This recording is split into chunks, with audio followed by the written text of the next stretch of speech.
बना हुआ है कि महीना में 10 ट्रक आप सप्लाई करवाइए, एक ट्रक पकड़ा जाएगा, उसमें एक ड्राइवर, खलासी और एक आदमी को चिन्हित कर दिया जाएगा कि यही जो है काम करता है। उन लोगों को पकड़ के पुलिस दिखा देगी कि बड़ा शराब तस्कर पकड़ा गया। जहरीली शराब से लोग मर रहे हैं, आंखों की रोशनी जा रही है। और मुख्यमंत्री का अब सीधे बयान ये हो गया है कि अब आप गलत चीज पिएगा तो मरिएगा। कि बिहार में शराब नीति जो है वो पूरी तरह से फ्लॉप है। तो यही बोलते हैं कि न पिएंगे, न पिलाने देंगे, न स्टोर करने देंगे, न व्यापार करने देंगे। यह दरोगा जी लोग की कमाई का सबसे बड़ा कारण, जो साधन जो हो गया है वो अब शराब ही हो गया है। बिहार के जितने बॉर्डर इलाके लगते हैं उन सभी जगह के थानों के स्टाफ की संपत्ति की जांच की जाए। जब से वहां उनकी पोस्टिंग हुई है आपको पता चल जाएगा कि बिहार में शराब कैसे आता है, कौन लाता है, कौन भिजवाता है। उनका कहना है कि बिहार में शराबबंदी हो जाएगा तो जदयू पार्टी ही खत्म हो जाएगा, क्योंकि सारा व्यवस्था जो है, उनका सारा खर्चा जो है वो शराबबंदी से। नमस्कार, आप सभी का स्वागत है NBC 24 न्यूज पे। मैं रत्नेश पांडे और हमारे साथ हमारे सहयोगी आदेश पुरी इस वक्त जुड़ चुके हैं। देखिए, आज चर्चा करेंगे हम बिहार में जहरीली शराब के तांडव की। आपने देखी किस तरीके से छपरा की वो तस्वीर, जब हम पहुंचे हुए थे छपरा में और वहां पे ग्राउंड जीरो से हम आपको दिखा रहे थे छपरा में कि जहरीली शराब से किस तरीके से मौत हुई है। आपको बता दें कि पिछले एक साल की गणना करें बिहार में तो लगभग 100 से अधिक लोगों की मौत जहरीली शराब पीने से हो चुकी है। कई लोगों ने अपनी आंखों की रोशनी जो है वो गंवा दी है। इधर बिहार सरकार तमाम पैंतरे आजमा रही है, कानून संशोधन भी हो चुका है, बावजूद इसके बिहार में क्यों जहरीली शराब से लगातार मौत हो रही है। चर्चा में हम जुड़ेंगे आदेश पुरी सर के साथ में। क्या कहेंगे आदेश जी, बिहार में लगातार संशोधन और जहरीली शराब का तांडव क्या हो रहा है बिहार में? देखिए, 6 साल से अधिक समय हो गया बिहार में शराबबंदी लागे हुए और तरह तरह के पैतरे की अपनाए गए, इसको लेकर कड़ाई की गई, कानून बनाए गए, संशोधन किया गया कानूनों में। बावजूद इसके अभी तक जो है बिहार शराबबंदी में वही स्थिति है जो 2016 में थी, बल्कि उससे ज़्यादा भयावह हो चुकी है। क्योंकि लगातार देख रहे हैं आप 3-4 महीने बाद हमेशा कहीं ना कहीं देख रहे हैं कि दर्जनों लोग, उससे ज़्यादा लोग जहरीली शराब पी के मर रहे हैं। और मुख्यमंत्री का अब सीधे बयान ये हो गया है कि अब आप गलत चीज़ पिएगा तो मरिएगा ही। तो आखिर सबसे बड़ी बात है कि ये गलत चीज़ लोग क्यों पी रहे हैं, इन गलत चीज़ को बिहार में कौन बना रहा है और पुलिस, एक्साइज डिपार्टमेंट इसको लेकर क्या कर रही है, ये सबसे बड़ा प्रश्न है। आपको बताएं कि इसको लेकर आपने ही खबरें भी किया होगा, हमने भी किया है कि मोटर बोट लगाया गया, ड्रोन लगाया गया, फिर से स्निफर डॉग्स को लगाया गया, तरह तरह का प्रयास किया गया। ये भी प्रयास उसमें रहा कि एक तरह से, इसको तो खुलेआम तौर पर सरकार ने नहीं कहा, लेकिन एक तरफ से ये कहा गया कि भाई पटना को ही आप ड्राई सिटी बना के दिखा दीजिए। और हम ये प्रश्न 2-3 साल पहले से ये उठाते थे कि आखिर पटना जो हमारी राजधानी है, वहां पर किसी को पहुंचना है तो 2-3 डिस्ट्रिक्ट को पार करना होता है और वहां पर करोड़ों रुपए के शराब के खेप हर एक महीने पकड़े जाते हैं। कैसे चलाता है यहाँ पर? आखिर बड़े बड़े ट्रकों में भर के आता है, कौन इन्हें आने देता है? और पटना भी नहीं बन पाया। खुफिया विभाग को जो है मजबूत करने की बात की गई, जो अंतिम समीक्षा बैठक हुआ था उसमें कि खुफिया तंत्र को हम मजबूत करेंगे, वो सारा फेल हो गया। मुख्यमंत्री ये भी बोले कि जो शराब पीता है भारतीय नहीं है, देशद्रोही है, क्या क्या है, लेकिन इससे कोई भी असर होते हुए नहीं दिख रहा है। और अगर हम बिहार के भाजपा अध्यक्ष की बात माने तो उनका साफ कहना था, जब पिछले साल नवंबर में जब मौतें हो रही थी, कि उन जगहों पर ज़्यादा मौत हुआ है जहां पर ज़्यादा कड़ाई किया गया है। कड़ाई इन द सेंस कि उन्हें ब्रांडेड शराब नहीं मिल रहे हैं, लोकल स्तर पर बनाए जा रहे हैं जो कि केमिकल से, और पी के लोग मर रहे हैं। कारण क्या है? आखिर कारण ये है कि जो लोकल स्तर बनाया जाता है उसमें एक तो घटिया सामान लगाया जाता है, रसायन का उपयोग किया जाता है, उसमें जो डोज होता है वो डोज का ख्याल नहीं रखा जाता है। आखिर ब्रांडेड में क्या होता है? ब्रांडेड में तो सब चीज़ का डोज रहता है, बैच नंबर रहता है, अगर गलत होगा तो आप उसका कार्रवाई कर सकते हैं। लेकिन ये क्या है कि कहीं भी किसी भी सामान में आप देखते होंगे, छापेमारी जब होती है तो ड्राम, कैसा सड़ा ड्राम रहता है जिसमें वो डाला हुआ रहता है, कैसे कैसे जगहों पर उसे स्टोर करके छुपा कर रखा जाता है। तो ले देकर यही है कि बिहार में शराब नीति जो है वो पूरी तरह से फ्लॉप है। और मैं हमेशा कहता हूं, बड़े बड़े नेता कहते हैं, विपक्षी दल के नेता कहते हैं, आरजेडी के भी लोग बोल चुके हैं कि इससे जो है बिहार में एक समानांतर अर्थव्यवस्था जो है वो चल रही है, सिंडिकेट का रूप ले रहा है ये बिहार में शराब। कल को सरकार अगर इस शराबबंदी खोलती भी है, चाहती भी है कि अगर हम सीमित स्तरों तक खोलें, ये सरकार या नई सरकार आके चाहती है, तो ये सिंडिकेट इतना मजबूत है और इन्हें इतना फायदा है इस शराबबंदी से कि वो चालू नहीं होने देंगे। आप ही सोचिए ना कि पहले शराब जब बिहार में बिकता था, लाइसेंस लेना होता था, दुकान लेना होता था, स्टाफ रखना पड़ता था, उसमें भी है एक्स्ट्रा समय खोलने के लिए पैसे देना पड़ता था, कमीशन बना हुआ था और रेट पे मिलता था, जो फायदा है उसी में से आपको सब मैनेज करना है।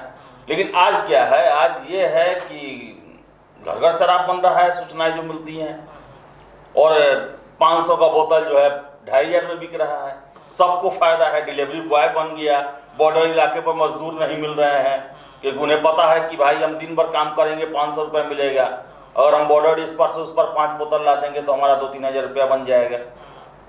तो बिहार में शराबबंदी से फायदा ये हुआ है कि आपको खुलेआम कोई शराब पी के नौटंकी करते हुए नहीं दिखाई देगा।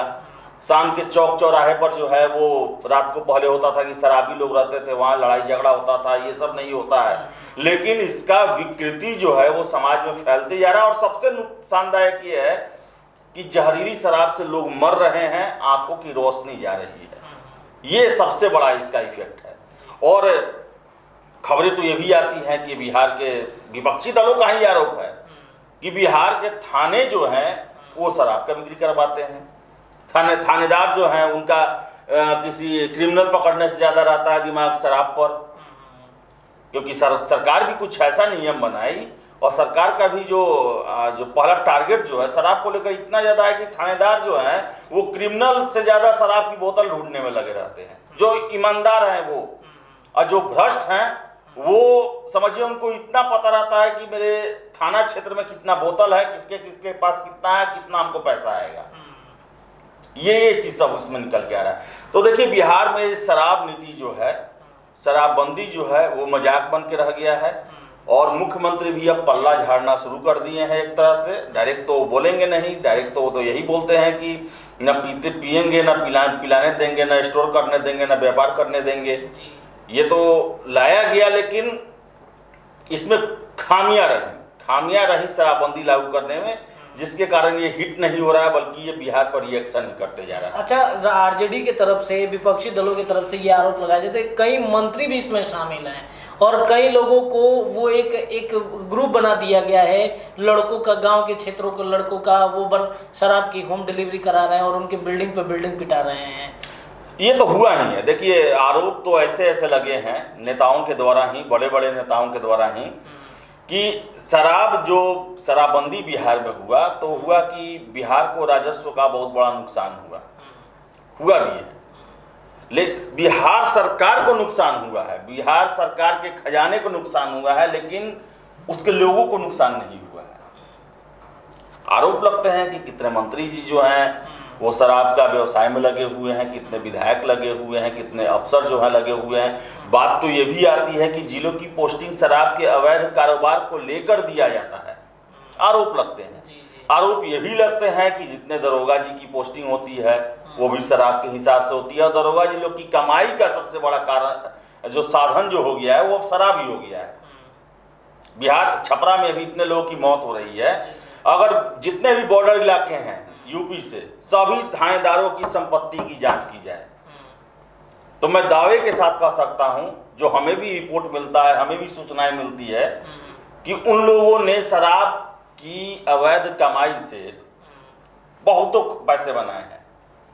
सारे भी बिहार के जितने बॉर्डर इलाके लगते हैं उन सभी जगह के थानों के स्टाफ की संपत्ति की जांच की जाए, जब से वहां उनकी पोस्टिंग हुई है।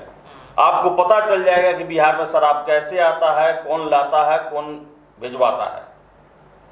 पहले तो यही आप जांच कर ले, बिहार का यूपी से, बंगाल से, झारखंड से, नेपाल से बॉर्डर लगता है ना, इन सारे इलाकों के थानेदारों की संपत्ति की जांच कर ली जाए। यानी कहा, या फिर उन जितने वहाँ के बड़े अफसर हैं, एसडीपीओ है, फिर से एसडीएम है, डीएम है, एसपी है, सारे लोग की संपत्ति की जांच की जाए।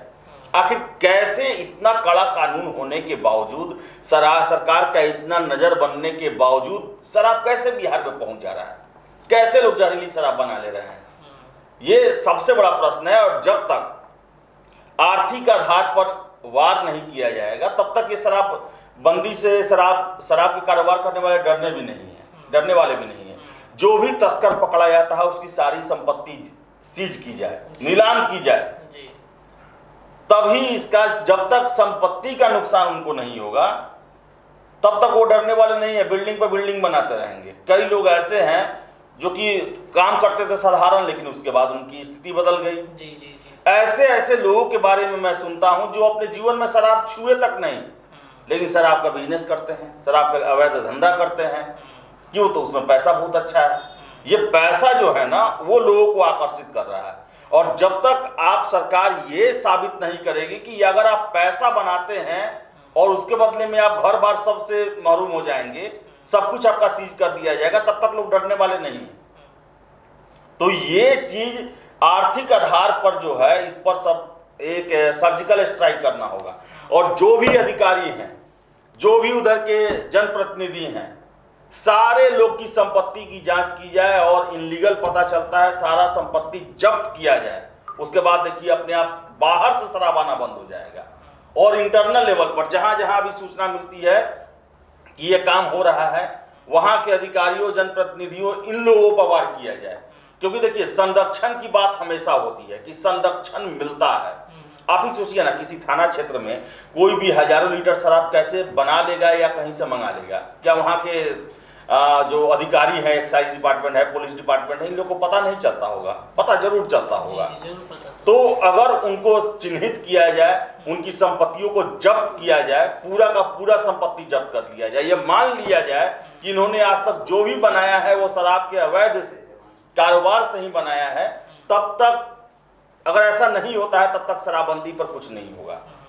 आप पकड़िए, अंदर डालिए, कुछ नहीं होने वाला। मैं आपको बताता हूं कि ऐसे यहाँ तिकड़म चलते हैं कि कहा जाता है, मैं सुनता हूं, खबरें आती है उसके मुताबिक कि यहाँ पर ऐसे लोग हैं जो कि बना हुआ है कि महीना में 10 ट्रक आप सप्लाई करवाइए, एक ट्रक पकड़ा जाएगा, उसमें एक ड्राइवर, खलासी और एक आदमी को चिन्हित कर दिया जाएगा कि यही जो है काम करता है। उन लोगों को पकड़ के पुलिस दिखा देगी कि बड़ा शराब तस्कर पकड़ा गया, खलासी पकड़े गए, ड्राइवर पकड़े गए, उन लोगों को जेल भेज दिया जाता है। 2 महीना बाद वो निकल जाते हैं। उनको पूरा पैसा पेमेंट किया हुआ रहता है। जितना शराब पकड़ा जाएगा उन सब का फायदा पहले के ट्रिप में निकाल लिया गया रहता है। मीन्स सरकार के सामने भी ये हो जाए कि हाँ हमने कार्रवाई कर दिया, पुलिस के सामने भी हो जाए कि हमने पकड़ लिया, इतना जब्त किया गया, और तस्करों का भी जो है उनका भी बना रहे कि हाँ हमारा संबंध जो है मधुर बने हुए हैं और मिल बांट के हम लोग काम कर रहे हैं। उसी का परिणाम है ये सब। बिहार में सभी जगह शराब बन रहा है।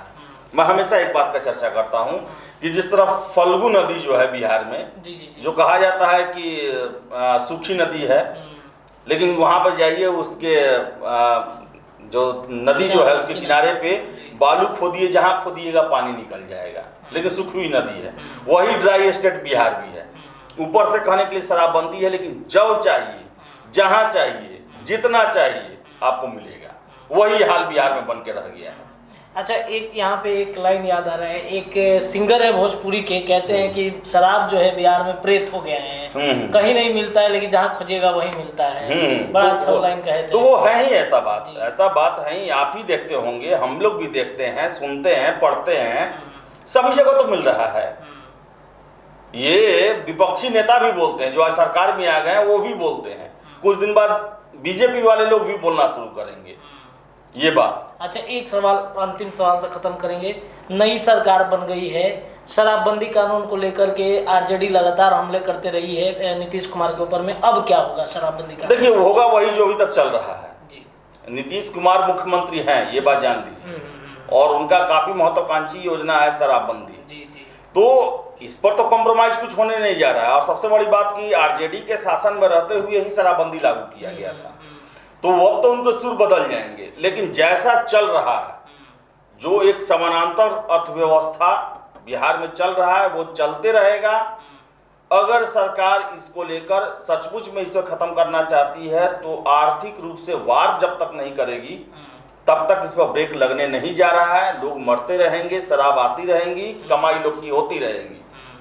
इससे फायदे वाले बहुत लोग हैं। अगर गिरिराज सिंह की हम बात माने, उनका कहना है कि बिहार में शराबबंदी हो जाएगा तो जदयू पार्टी ही खत्म हो जाएगा, क्योंकि सारा व्यवस्था जो है, उनका सारा खर्चा जो है वो शराबबंदी से ही चलता। तो ऐसे ऐसे आरोप लग रहे हैं।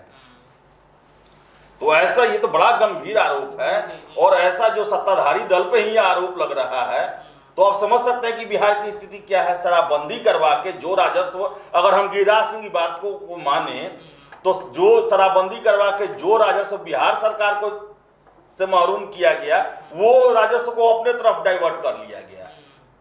इसका काम तो उतना ही का हो रहा है, उससे ज्यादा का अर्थव्यवस्था हो गया है शराब को लेकर। और उसका फायदा जो है सरकार को न मिलके वो पार्टी के लोगों को मिल रहा है। तो बड़ा ये सबसे दुखद बात ये है कि इन सब के बीच में जहरीली शराब से लोग मर रहे हैं, आंखों की रोशनी जा रही है। आपको पता है, देखिए रत्नेश, बिहार में, बिहार के हर एक घर से 1 या 2 आदमी बिहार के बाहर काम करता है। हर एक घर का नियम है। बिहार के जितने परिवार होंगे, लगभग 95 परिवार से 1 आदमी बाहर काम करते हैं। बाहर के राज्यों में पलायन तो हम लोग का सबसे ज्वलंत मुद्दा है। बाहर के राज्यों में शराब चलता है, वहाँ वो पीते हैं, छुट्टियों में घर आते हैं, महीना 1.5 महीना रहते हैं, और यहाँ पर उनको आदत बन चुका रहता है, यहाँ मिलता नहीं है। जो सक्षम है वो ब्रांडेड चोरी चुपके पीते हैं, मंगवाते हैं। जो मजदूर कैटेगरी में है, गरीब हैं, वो आए, अंततः उनको आदत है, नशा है, आदत है, वो जल्दी खत्म होता नहीं है। तो वो क्या होता है कि वही पीते हैं जो लोकल स्तर पर बनता है, और पीने के बाद वही आंखों की रोशनी चली जाती है, जान चला जाता है। तो ये चीज बिहार को ध्यान रखना चाहिए। नीतीश कुमार कहते हैं कि अगर आपको दारू पीना है तो बिहार नहीं आइए। पिछले साल अपने समाज सुधार यात्रा के दौरान कहते थे। लेकिन कैसे कोई नहीं आएगा? बिहार के तो हर एक घर से 1 लोग बाहर है। बिहार के, ये दूसरा राज्य बोल सकता है, बिहार नहीं बोल सकता है कि बिहार मत आइए। बिहार का तो इकोनॉमी ही चलता है बाहर के पैसों से। बिहार का तो मैक्सिमम घर ही चलते हैं दूसरे राज्य के आने वाले पैसों से। तो वो फिर नहीं आएंगे तो कैसे बिहार चलेगा? तो बिहार तो सुना हो जाएगा, बिहार तो बर्बाद हो जाएगा। और आते हैं, लत है, आदत है, पीते हैं, मरते हैं। तो सरकार को इस तरह मरते हुए नहीं देखना चाहिए, छोड़ना चाहिए। और इस पर जो है बहुत बड़ा कोई सर्जिकल स्ट्राइक जो अभी तक नहीं किया गया है। आप बोतल पकड़ने के पीछे लगे हुए हैं, आप इस अर्थव्यवस्था को खत्म करने में लगिए और एक एक व्यक्ति पर आर्थिक रूप से प्रहार कीजिए। तब देखिए इसका जो असर जो है वो सामने नजर आएगा। यानी कि माफियाओं पे कार्रवाई जब तक नहीं होगी बिहार सरकार के तरफ से, तब तक बिहार में जहरीली शराब का तांडव जारी रहेगा। और इसमें कौन पीस रहा है? तो गरीब तबके के मजदूर, जो लोग बाहर जाकर के काम काज मजदूर हैं, वो बाहर से आते हैं, बिहार में पीते हैं और उनकी मौत हो जाती है। जिस गरीब का नाम लेकर नीतीश कुमार वोट लेते हैं, उसी गरीब का जो है वो जान जाता है शराब से। तो बहरहाल इस चर्चा में इतना ही। आप जुड़े रहिए NBC 24 न्यूज के साथ में। ये चर्चा पे आपकी क्या राय है, कमेंट सेक्शन में जरूर छोड़िएगा। बहुत बहुत धन्यवाद।